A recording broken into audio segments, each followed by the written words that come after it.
By 2026, the United Kingdom could cease to exist as we know it. That's not a conspiracy theory. That's a growing fear echoed by political analysts, economists, and even insiders within the UK government. Here's a chilling stat. In a recent poll, over 52% of Scots said they no longer consider themselves part of a united Britain. And that's just the beginning. Everywhere you look, the cracks are widening. Scotland is pushing harder than ever for independence. Northern Ireland is edging closer to reunification with the Republic. Economic instability is reaching levels not seen since the 1970s, and public trust in the government practically vanished. But the real shock? It's all happening at once. What if I told you that 10 major forces are aligning in a way that could tear the UK apart? And worse, most people have no idea it's coming. This isn't just a political forecast, it's a ticking clock, and the countdown has already started. In this video, we're breaking down 10 powerful research-backed reasons why 2026 might be the year everything changes for Britain, permanently. From secession movements and economic collapse to climate disasters and cultural division, you'll see how they all connect like pieces in a catastrophic puzzle. So stay with me, because by the end, you might not look at the UK the same way again. Number 1. Scottish independence, the inevitable second referendum. Scotland is not just frustrated, it's ready to walk. In 2014, Scots voted to remain in the UK, but a lot has changed since then. Most notably, Brexit. While the UK as a whole voted to leave the EU, Scotland overwhelmingly voted to remain. This created a massive political rift. Imagine being dragged out of the European Union against your will. That's how many Scots feel. The Scottish National Party, SNP, has made it clear. They want another independence referendum, and they're pushing harder than ever to make it happen. Polls show consistent support for independence hovering around 50%, sometimes higher. First Minister Humza Yousaf and other leaders argue that Brexit changed the terms of the Union, and they want the people of Scotland to have a say under these new circumstances. Economically, Scotland sees potential in self-rule. With its rich oil reserves, booming renewable energy sector, world-class universities, and continued access to North Sea resources, many believe an independent Scotland could thrive on the world stage. And reconnecting with the EU, it's not just a hope, it's part of the plan. But it's not just about economics, it's about identity, history, and a long-standing desire for autonomy. A nation with its own culture, laws, and global ambitions. More and more Scots are asking, why stay? And here's the bombshell. Legal experts believe the UK government might not be able to stop it this time.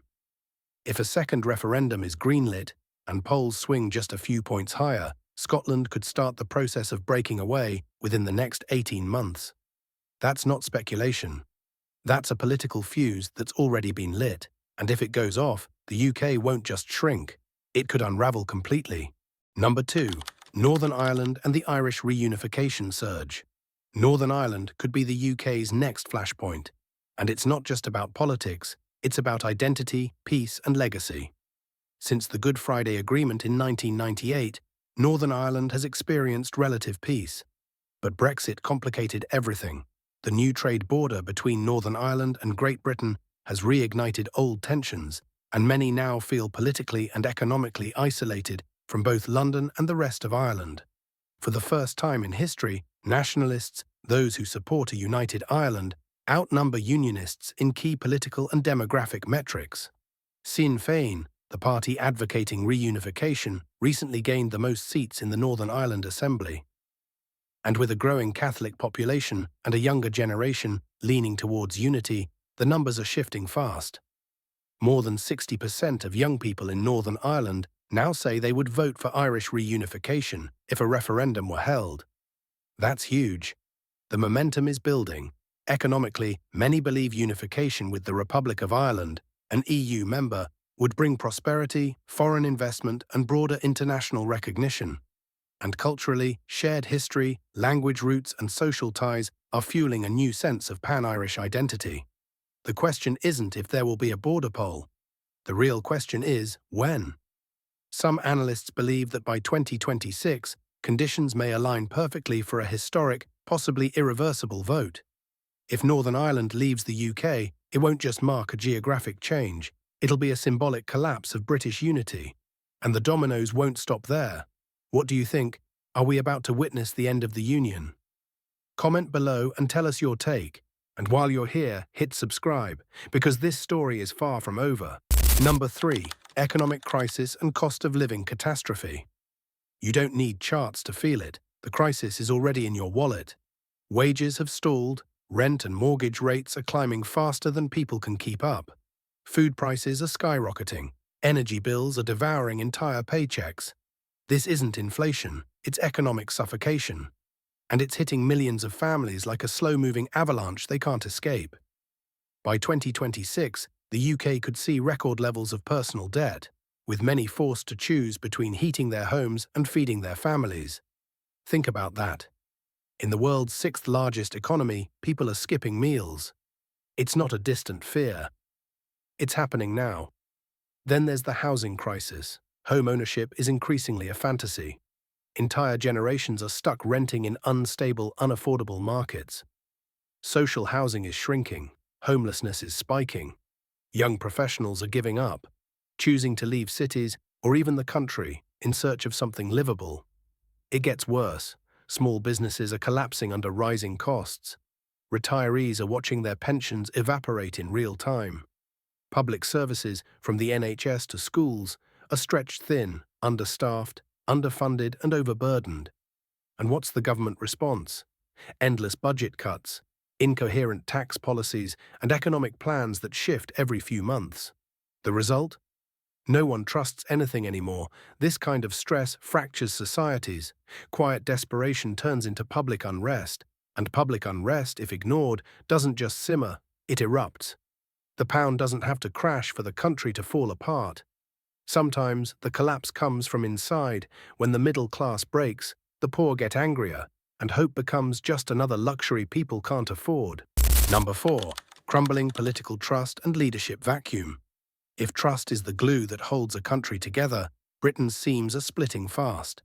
In the last decade alone, the UK has cycled through more prime ministers than most people have changed broadband providers. Each new leader promised stability, reform and direction. And each one fell into chaos, scandal or paralysis. From Theresa May to Boris Johnson, from Liz Truss's historic 44-day tenure to Rishi Sunak's shaky leadership, it's been a revolving door of crisis management rather than vision. Public confidence in government is at rock bottom. A recent YouGov poll found that over 70% of Brits believe politicians don't care about people like them. Parliament has become a battleground, not a problem-solving centre.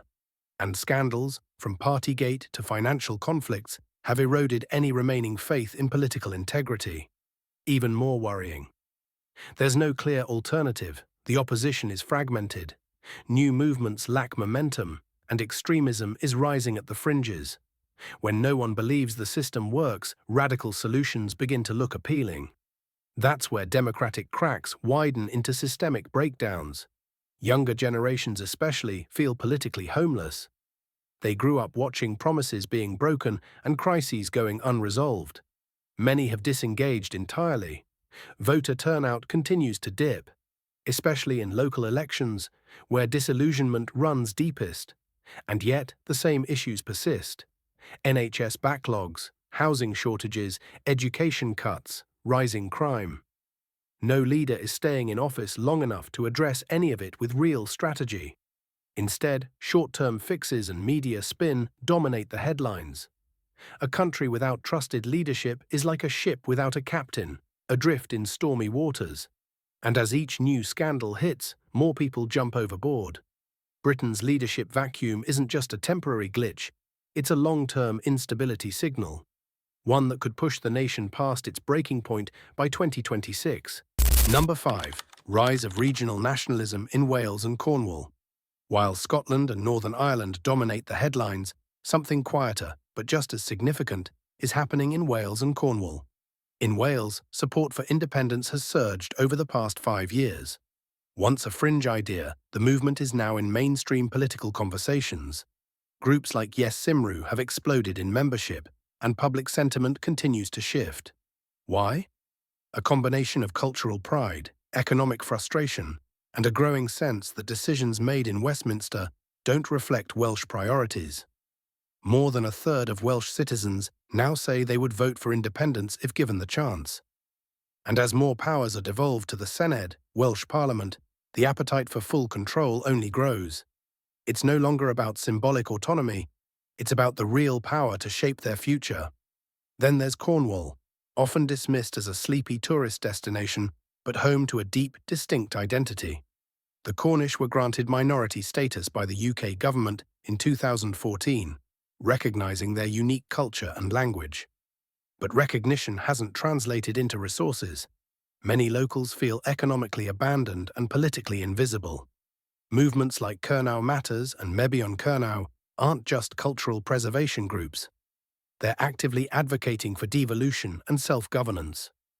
Some even call for full Cornish independence. This quiet nationalism may not grab headlines yet. But history shows us that change often starts on the margins. If Wales or Cornwall ever takes a big step toward autonomy, it could unleash a domino effect across the UK. And remember, a breakup doesn't have to happen all at once. It can happen in pieces, region by region, each one cracking the union just a bit more, until one day, there's nothing left to hold together. Number 6. Youth disengagement and generational divide. There's a storm brewing between generations, and it's not just about politics, it's about trust. Young people in the UK are growing up in a very different world than their parents. They've seen housing become unaffordable, job markets unstable, and climate change ignored.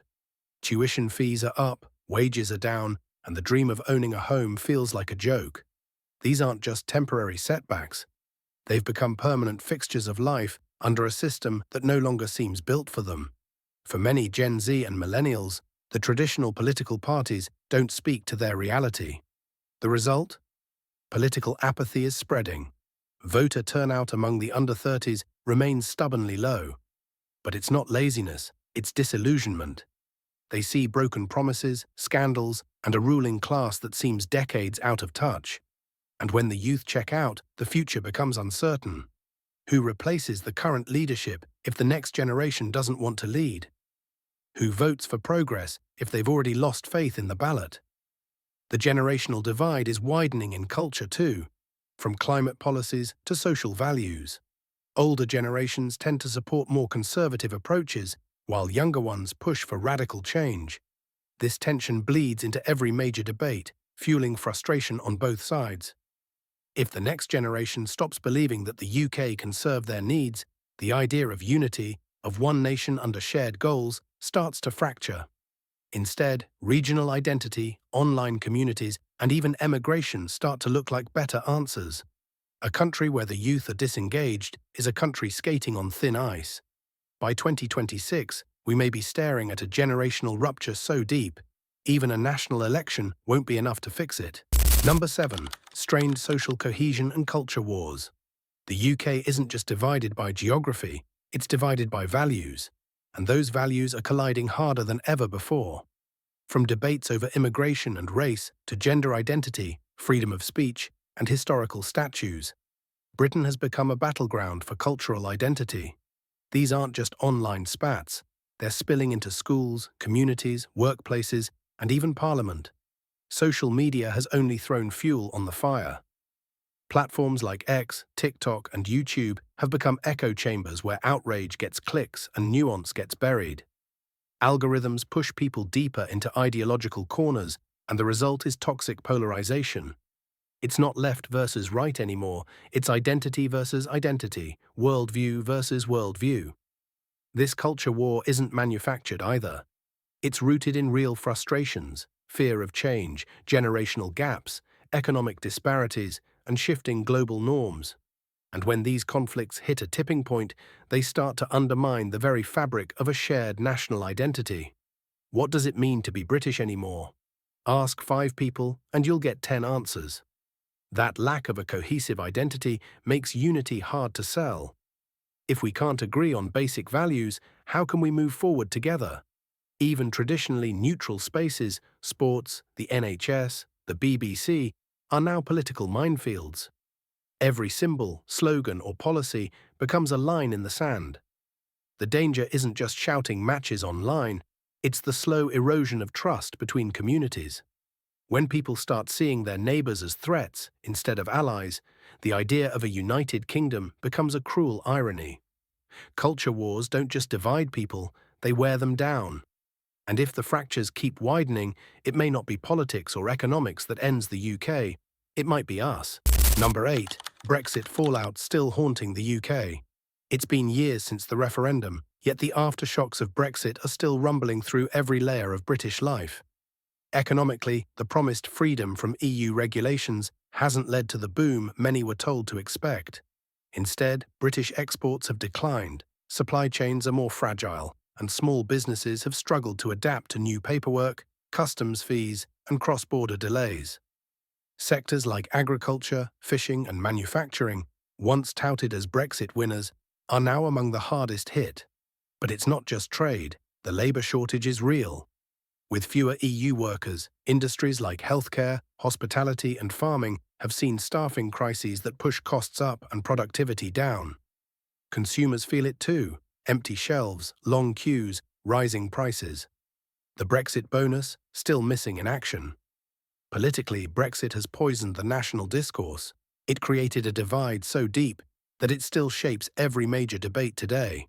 Every party, every policy, every election viewed through a Brexit lens. It's turned national identity into a war zone. And socially, the sense of isolation is growing. Many young Brits feel robbed of their European future, the right to study, work, or live freely across the continent now gone. Meanwhile, regions like Northern Ireland face constant tension over the Brexit-imposed sea border, inflaming old divides. Brexit wasn't just a one-time vote, it was a tectonic shift, and the UK hasn't settled since. Instead of healing, the country seems to be unravelling further. And as 2026 approaches, the Brexit fault line still runs through the nation's core, unstable, unresolved, and ready to fracture again. If you thought Brexit was over, think again.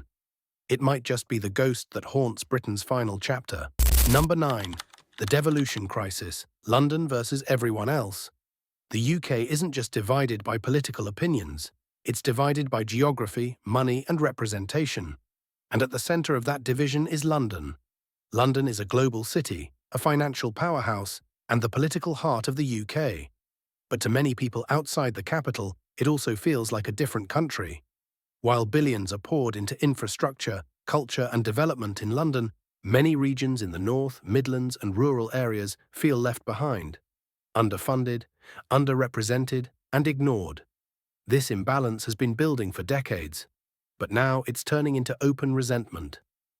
Levelling up was supposed to fix it. Remember that promise? Yet many regional leaders say the funding has been inconsistent, poorly targeted, or just plain absent. Meanwhile, local services continue to erode, and opportunities for jobs, education, and transport remain scarce outside the capital. In response, devolved governments in Scotland, Wales, and Northern Ireland, and even city leaders in Manchester and Birmingham, are demanding more power, more budget control, more legislative authority. They want to shape their futures without begging London for permission. Even English regions like Yorkshire and Cornwall are asking why they shouldn't have more control over their economies and services. The appetite for devolution is spreading, fast, but Westminster isn't giving up control easily. The result? A constant tug-of-war between central authority and regional autonomy. And that tension is becoming unsustainable. A union can't survive when one city is seen as the ruler and the rest as forgotten provinces. The UK's future depends on balance, and right now the scales are tipping dangerously. By 2026, if the devolution crisis isn't resolved, we may not be looking at just a weakened UK. We could be looking at a system that finally snaps under the weight of its own imbalance. Number 10. Climate pressure and infrastructure collapse. When people think about the UK's problems, climate change usually isn't the first thing that comes to mind. But it should be. In the past few years, Britain has experienced record-breaking heat waves, devastating floods, and extreme storms. Coastal towns are watching their shores disappear. Crops are failing under unpredictable weather.